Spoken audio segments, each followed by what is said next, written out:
Hey y'all, Ms. B, and I'm here to cover day 6 of the Diddy trial. Now, over the weekend, I was so happy to decompress and watch Housewives, and I couldn't wait to even review the Housewives. If y'all like Housewives, Atlanta Housewives, any other franchises, I review those as well. But this Diddy thing is such a big deal. But today wasn't as dark. It wasn't as heavy. We did find out a lot of information. Now, again, I'm going to cite my sources. The two YouTubers I have been following since day one is Amon Wiggins and Tisa Tales. Tisa Tales does, gives us a lot of tea, but homegirl can't stay focused. So sometimes it's so hard to follow her or whatever. But I want to do a real condensed version because I know everybody doesn't want to watch 2 hour long lives. So I'm just gonna give a condensed version. So today, Dawn, if y'all don't know, last week Dawn Richards ended her after Cassie. Dawn Richards came in, and I instantly thought, I'm like, why are they using Dawn as a witness against him? Because as I stated before, I have been following Diddy, Bad Boy artists, people, Danny Kane, all of them for years, and I remember over the years, Dawn just never could get her footing. She came out with a couple projects. They weren't really hitting like that. I remember when she was with, Dirty Money, she gave Puffy a lot of grace. That sound was unique. Something he created was before its time. So I was like, okay. Well, last week she ended with, she saw him hit Cassie over the head with a skillet with eggs in it because he wanted his eggs. Inserts Nicole Westmoreland. We talked about Nicole Westmoreland. She is the big, high-powered female black attorney that Diddy wanted, and she's also an SA survivor. And she was also on a Young Thug trial. If you don't know a little bit about her, she was SA'd by Cash Money, one of the brothers, and sued and won. And they say she's nothing to play with. So Dawn couldn't get her story straight today, and Nicole Westmoreland ripped her a new one. I mean, she couldn't tell if Diddy threw the eggs, hit her with the eggs, hit her with the pan with the eggs was upside down and the pan flew. She just couldn't remember. She was just all over the place.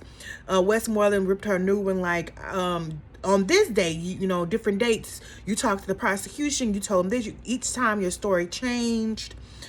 Dawn also let us know times that she would be around Cassie and all this beating. Now, the beating, I completely believe Dawn on. Of course, Cassie let us know that last week. All these different beatings. She didn't want to help because she didn't want to get in the middle of it. She mentions D-Rock, KK, Harvey Pierre, basically them telling her, you better keep it quiet. And then they bring up her civil suit because right now she has a civil suit against Diddy. And what the defense did was what I was already thinking. Did you bring up this civil suit because Cassie got a civil suit? And because they asked her, they was like, so you filed a civil suit in 2024. What prompted you? And she said Cassie. So I was like, Dawn, I've never really seen it for Dawn. When she was with Danny Kane, that was cute. Then she did the Dirty Money thing. But all of this is going on during the Dirty Money era with her and Kalina. And girl, I remember how you were, your energy toward him wasn't the same. And then for them, they literally pull up your entire civil suit and then parts of it, and you oh no, that shouldn't be in there. This shouldn't be right. They tore down a new one. Nicole Westmore, I knew they would. It's crazy they brought the black woman to go against Dawn. But I knew how she got down, and I knew that Dawn was probably going to become I didn't feel like she was a great witness anyway. I don't know why the prosecution called her. I mean, they have their own reasons for why they do it. And they even said, you said you were so scared and you didn't want to say anything and all these things happening and you saw what happened to Cassie, but you still wanted to work with Diddy. He would check on you when you had a project, but you was still texting him and working with him. So if you were so scared for your life, Dawn, then why was you still contacting Diddy? And I'm going to end with Dawn there. Dawn and her new face, I haven't seen it for her for years. What I really want to get into is Cassie's former best friend Kerry Morgan. We heard about Kerry Morgan through Cassie's testimony. She talks about, Diddy hit her over the head with a wooden hanger, and she went unconscious, or had a concussion. Well, we found out today. We got a little bit more context. Kerry don't fool with none of these people. They asked her why she was here. She said, because I'm forced to be here. I got subpoenaed to be here. She said, I have not talked to these people in years. I don't fool with them. I don't want to be here. Nobody asked to be. I don't want to be here. So Kerry was very upfront about that. They asked her, did her and Cassie were really close. She said yes. They used to share apartment together in Manhattan. She noticed when Cassie got with Diddy, her confidence, she said her confidence and her whole personality changed. And Kerry did emotion like sunk down. Like Cassie just went and she said Diddy was very controlling when he couldn't get in contact with Cassie. He would call her phone like at least 50 times to get in contact with her. Kerry also mentioned an incident where her and Cassie were trying to run away from Diddy, and then hid in a neighbor's porch. Diddy and one of his bodyguards, Ruben, hunt them down. Cassie also would try to keep running, but every time that she would run away, and Kerry would like get her back together. Sometimes he would use his power to lure her back in. They also Kerry also mentioned a incident in Jamaica when Diddy like dragged her down like all these bricks of stairs. And if you ever been to Jamaica, it's real rocky, real bricks, real it's real mountainous. Until Cassie hit her head on a brick and went unconscious. She also let us know after the infamous Intercontinental video that we saw over and over again, Cassie went to her house. She said Diddy came there beating on her door with a hammer. Beating on her door with a hammer. This man is insane. And y'all over here still screaming free Diddy. And I don't care what y'all say in my comments. He's a monster. He came beating on her door with a hammer, to the fact when somebody called the police. By the time the police got there, Diddy was gone. And the police were trying to question Cassie. And Kerry was like, she was just sitting there like a zombie with a black eye. No. They asked her for ID. No. Do you know who did it? No. Like, she was just numb, just zonked out, just all the life just taken out of her. He just sucked her dry and just all the life. And Kerry said she would talk to Cassie like, why you can't leave? She said, where I'm gonna go? He controlled her money. He controlled her visa, her passport, her medical records, her cars, her rent. He had her on Plan B and birth control pills. He controlled her entire life for 11 years. So I hope they bring in somebody that's really good on Stockholm Syndrome, because people are like, well, why did you go back? Or why did you do this? And why you didn't try to leave? People try to help you. Y'all, it's deeper than that. It's bigger than that. Also, Kerry brought up an incident where she was at Cassie's apartment. Cassie was in the bathroom. Diddy came in from the back. He used his key, came in from the back and choked Kerry out. Like choked her, like squeezed, like choked her out, and then beat her over the head with the wooden hanger. That's the context we got on the wooden hanger. Like he choked her out till she was unconscious. When she gained consciousness, she went to the urgent care. She wanted to call a lawyer. She talked to Cassie about it. Cassie tried to dumb it down, like, girl, you doing too much. No, it's not that big of a deal. So they met. Cassie and Kerry met at a pizza place, and Cassie was like, hey, if you sign this NDA, I'll give you $30K. And she never talked to Cassie again after that day. She said and this was in 2018, and she kept telling Cassie, abuse is where I draw the line. Like he ain't finna be putting his hands and feet on me. That's why I draw the line. So Cassie's best friend probably was the best witness other than Cassie to have, because she has nothing to gain. She said she didn't want to be here. She said she's there because she got subpoenaed.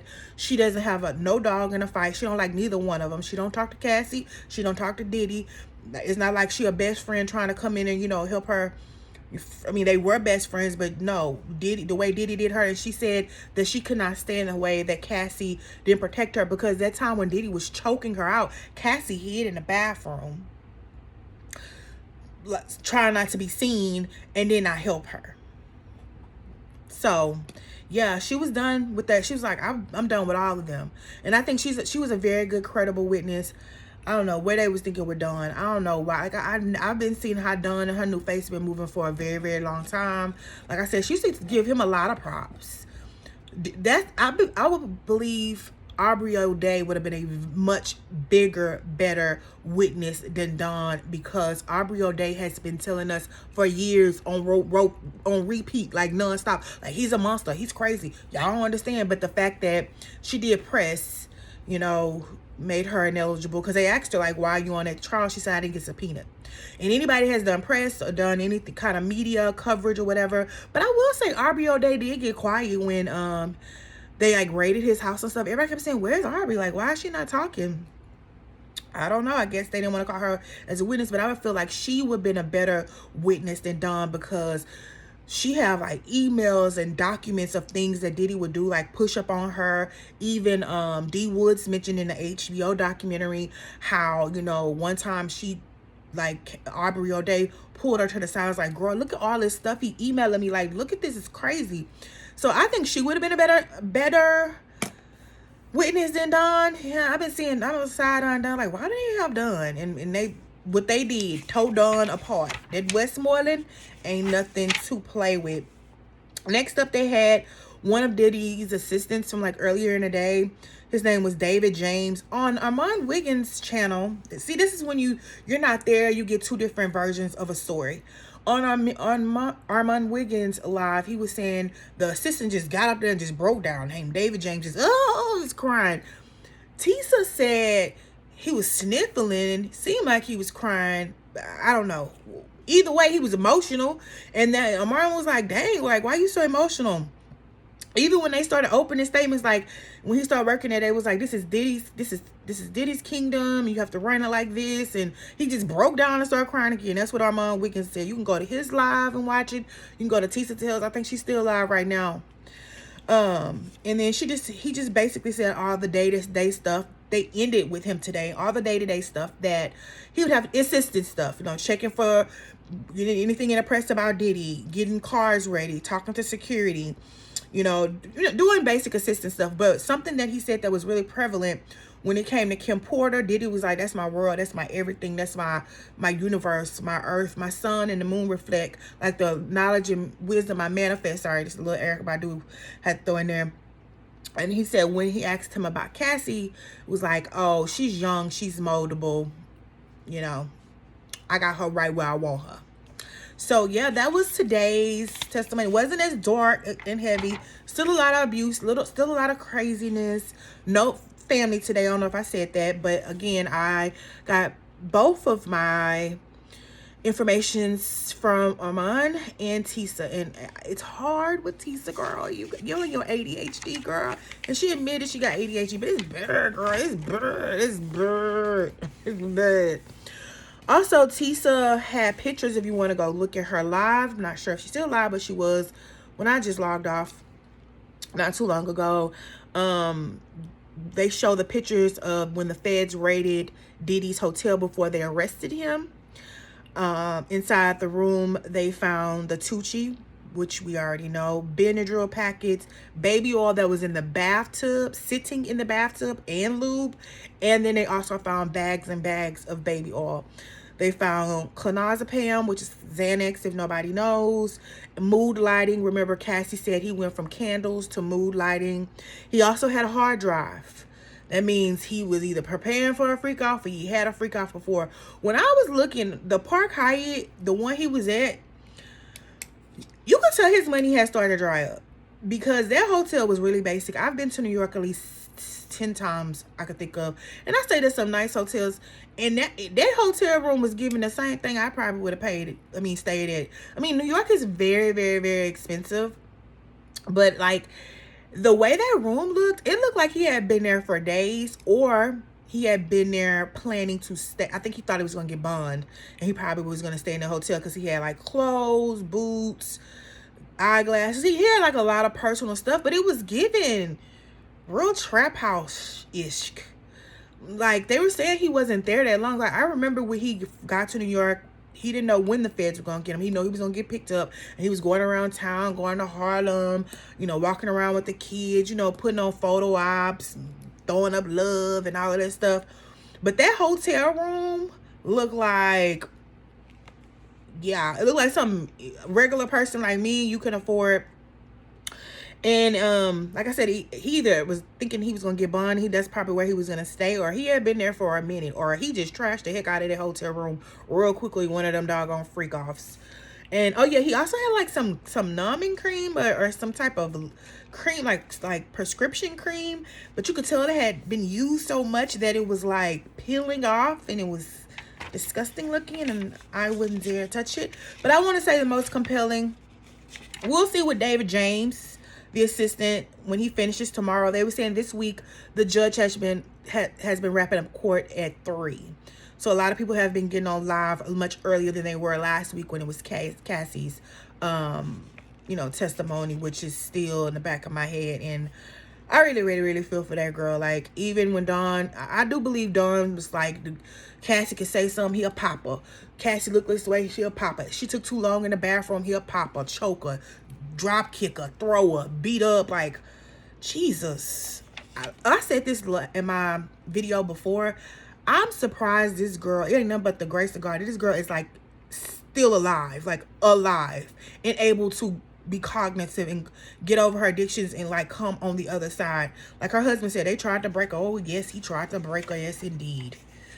But yeah, Kerry Morgan, her best friend, very great testimony, and I feel like the most viable witness because she's not friends with anyone, and she just took that 30K. I was like, 30K, girl. Your boyfriend choked me out. I'm not gonna sign no NDA for 30. You better add some more zeros. Anyway, y'all, this is Miss B, and that is my recap of day 6. It wasn't as dark and heavy as last week because I was confused on if I was gonna do it again.